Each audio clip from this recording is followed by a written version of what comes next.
Hi, everyone. We are just waiting for one more commissioner. We'll give it a couple of minutes and then we'll start.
Okay. I texted Commissioner Shapiro, so hopefully he'll be joining us, but as is, we have a quorum. So I will call this meeting to order. It is 7:03 p.m. on Wednesday, June 14th. We are on the Zoom platform. And this is a meeting of the ABC and Public Safety Committee for ANC 1C. I am joined by Commissioner Peter Wood from 1C03, and I am Jake Falaschini from 1C07, and I chair this committee. And with that, Sean, can we please promote Lieutenant Stephen Miller, who is here to give the Public Safety Committee presentation?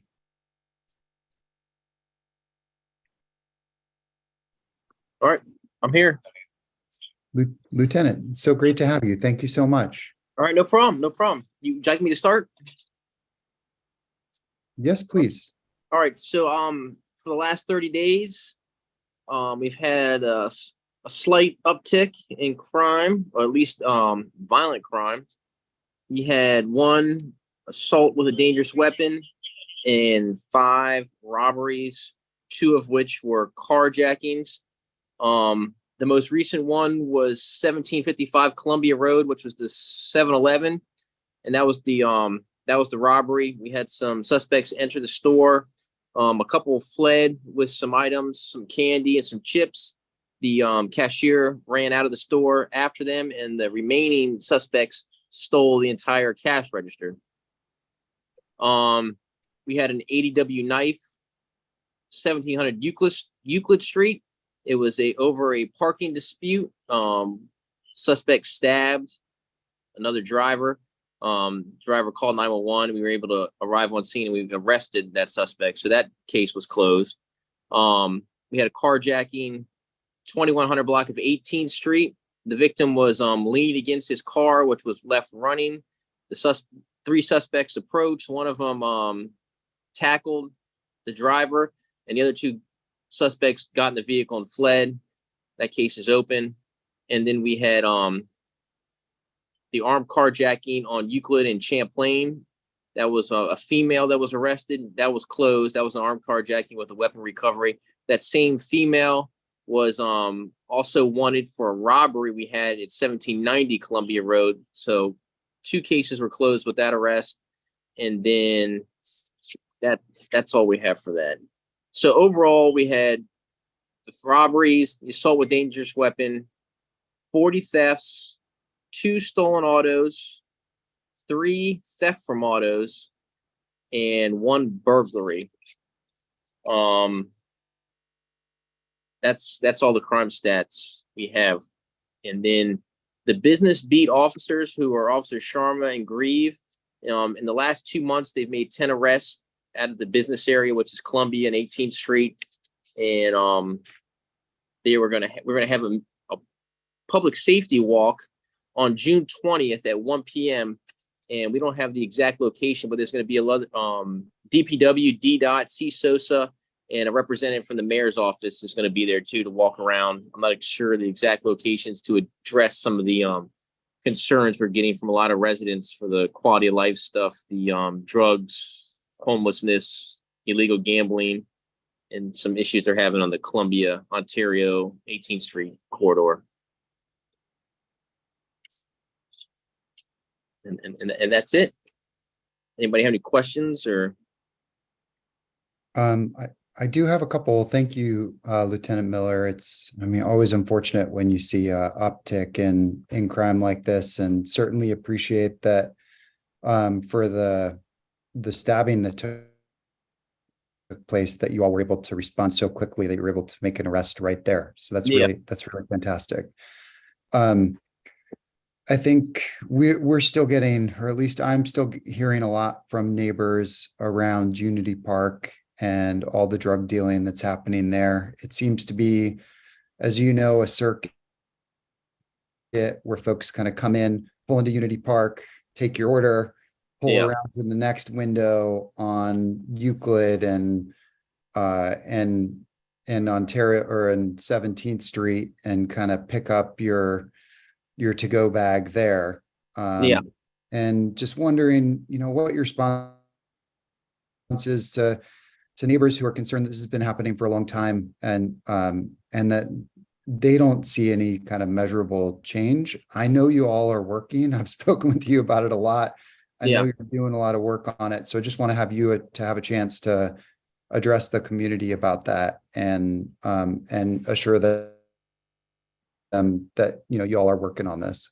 Yeah, no problem. So today we actually met with I think a handful of people at Unity Park, and we walked through the rear alley of Euclid, and we went over there alongside 17th Street by the Popeyes, where a lot of the drug complaints are. So I think there was like 8 people there.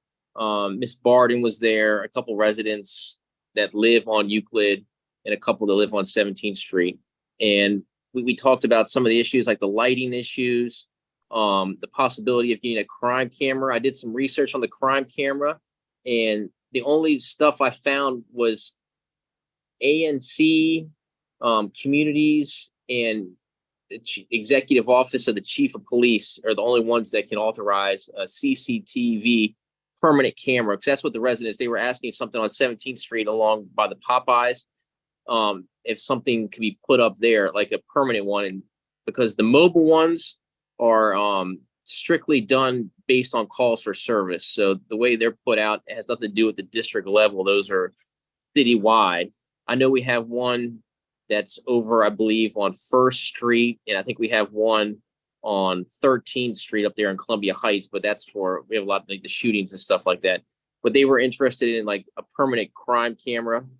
I know there's one on 18th Street, and I know there's a link you can look on to see. There's a handful of them in PSA 303. So the measures to go about getting one, I don't know how we're going to get it on my end. I don't know if the ANC, if you guys can request that, or if there's a process if you guys have done that before. But I can look and try to find out on my spot, my side. Besides that, like I said, on the 20th, we're gonna have another walk, and we'll probably start around Unity Park as well, and go over some stuff there. But those officers made 10 arrests, and it's all on Columbia Road, basically from like the PNC all the way up to the Ace Hardware or the Banfield. And it's the same repeat offenders that get arrested. And I was talking to Officer Sharma, and he said he's arrested one person 6 times, and each time they get released. And it just seems like once they get released, they just come right back up to the same location. 25 Ontario. I think that's public housing. I'm sure public housing or subsidized housing. And we get a lot of people out of there that just hang out right there next to the Popeyes. And those same people are also going over to Unity Park. And like you said, it's just drug complaints, and it's almost like an open air drug market at this point. The district level, we don't have the undercover officers. They don't no longer allow us to do that. So the drug complaints for long-term investigations have to go through the Narcotics Special Investigation Division, NSID. And I can share a link, like an email, which the citizens, if it's something that's going on, like I forward a lot of these emails I get directly to them, but the citizens can also email that. It's like an admin box. And that's where all the undercover officers are, all the long-term investigations for the open air drug dealing takes place through. Because at the district level, we don't have undercover officers, we don't have unmarked cars, and we don't have that was taken away when they did that police and reform. So that's basically what we have. But as it goes to officers in the district, I mean, each day on evenings, midnights, and day work, there's officers in the PSA 303, and they're out there. So it's not like there's a shortage. I mean, we would like to have more officers, but like today we had, I think, 6 officers up there that walked around with me and the citizens that I met with. But once something happens in a different part of the district, resources are just pulled. So it's not like they can stay in the PSA the entire day. I appreciate it. And thank you for everything that you're doing, for the walkthrough that you did with folks today. Yeah. And we'll talk. Yeah. Oh, sorry. Yeah. I got a bad feed, so my bad. Yeah, like if anytime somebody has any questions, just shoot me an email. And if they want to meet, I kind of rather do it in person, because the emails, a lot of times stuff gets lost. People can't point stuff out. It's the information I can pass on. It seems when it's face to face, it seems a little easier for me, at least. Cool. I appreciate that. The other question I had is, it's June now, and whether or not we have had any developments on the 2 murders that happened, the one on 18th and the one on Ontario and Euclid back in late December. I don't know if there was any closure, but I definitely know that there were descriptions that went out, well, for one for the vehicle, and for the other for the person who brandished the weapon. I know that there was like at least a picture. I believe the 18th Street one that actually happened in Adams Morgan, that was closed. They got a suspect. I don't know what they were prosecuted. Was that right, Washington? They caught that one? Yeah. So the suspect that happened up in Adams Morgan, that happened about 1.5 years ago, that person, they have a suspect. They caught somebody on that one. I don't know where. I can look up and find out for the next meeting. Get specifics if the person was arraigned, charged. And then what was the other one? Was it Euclid in Columbia? Or it was Euclid in Ontario. Euclid in Ontario. And it was both of the folks were in a car parked right there on the corner. And I believe the driver shot the passenger and just dumped his body out the door. Okay. I'll look and find out. I'll get back to you. I can probably find out today, and I'll just email to you. Cool. I really appreciate it. Just checking in. Yeah. Just want to be able to let the neighbors know what the closure is like on that. Yeah, definitely. Commissioner Wood, did you have any questions? No, I'll just comment just to clarify, because the lieutenant had said 1.5 years ago for the 18th Street homicide. That was like 6 months ago, the one we're referring to. They both happened the same weekend, like a block apart from each other. When was that one? That was at night, like 2 o'clock in the morning, the one on 18th Street? Yeah, it was right in front of that's right. Andy's Pizza, Air, a couple other places. It was on the sidewalk, so it's in public space. But within like 30 hours, the second one on Euclid in Ontario also occurred. Yeah, I'll get right back to you and find out the status on both of those. Much appreciated. Thank you so much.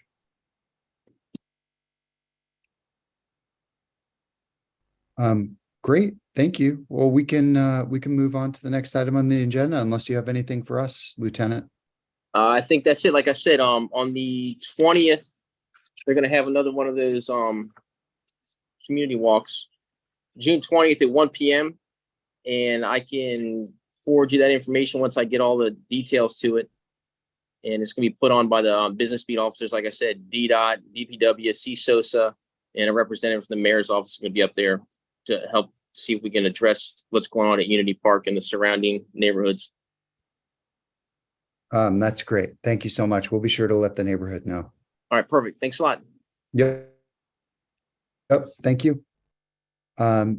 Next item up on the agenda is having a representative from Foxtrot Retail come. They were invited to the meeting.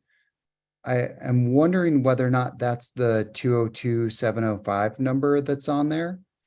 I'm not sure whether or not it is. And I did send a reminder email, but haven't seen a response to that yet. So we may, if that is you, Kyla, if that's you on the 202-705-7411, would you please hit the raise hand function so Sean can promote you?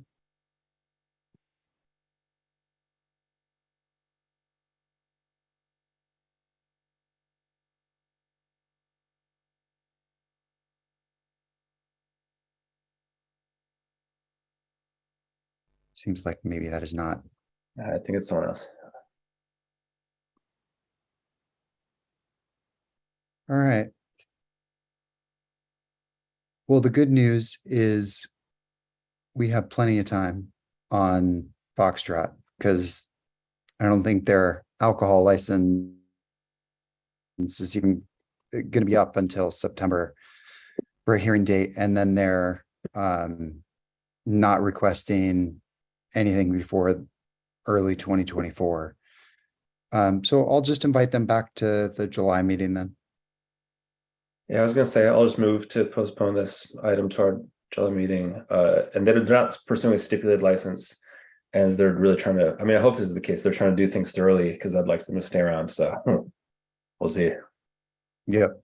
I second. Sounds good. We've never had to second a committee. All in favor? Aye. Aye.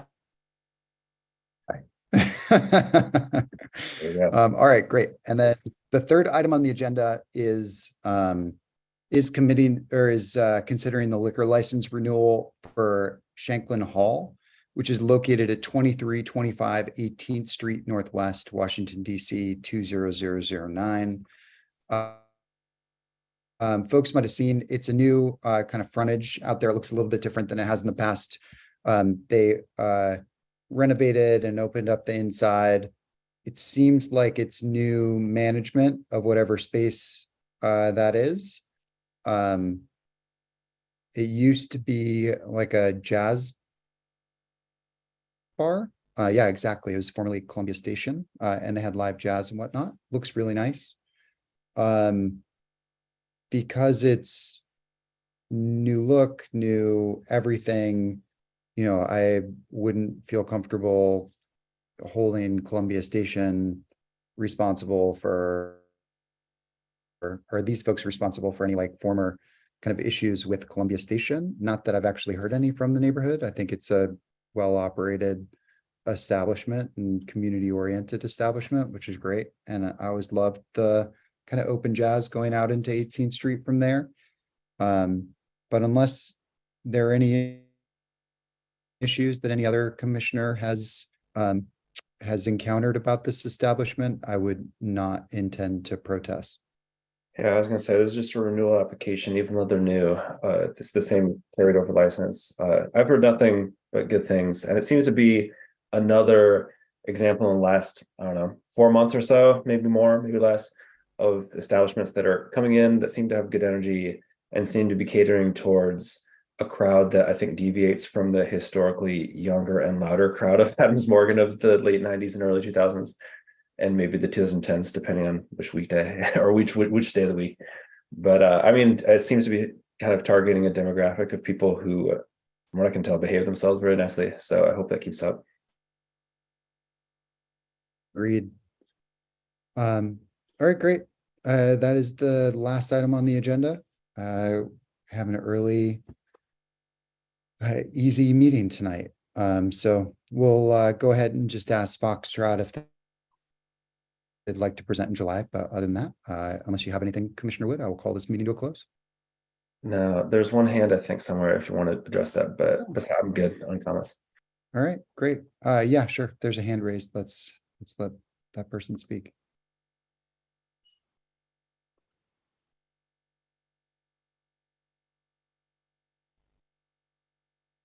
Hi, Jake and Peter. It's Dennis James. Hey, Dennis, how are you? Good. How's it going? Good, good, good, good. So, unfortunately, I was not Foxtrot. I was Dennis in the previous agenda item. So I was actually calling about Shanklin Hall. To present on Foxtrot. Oh, yeah, sure. Go ahead.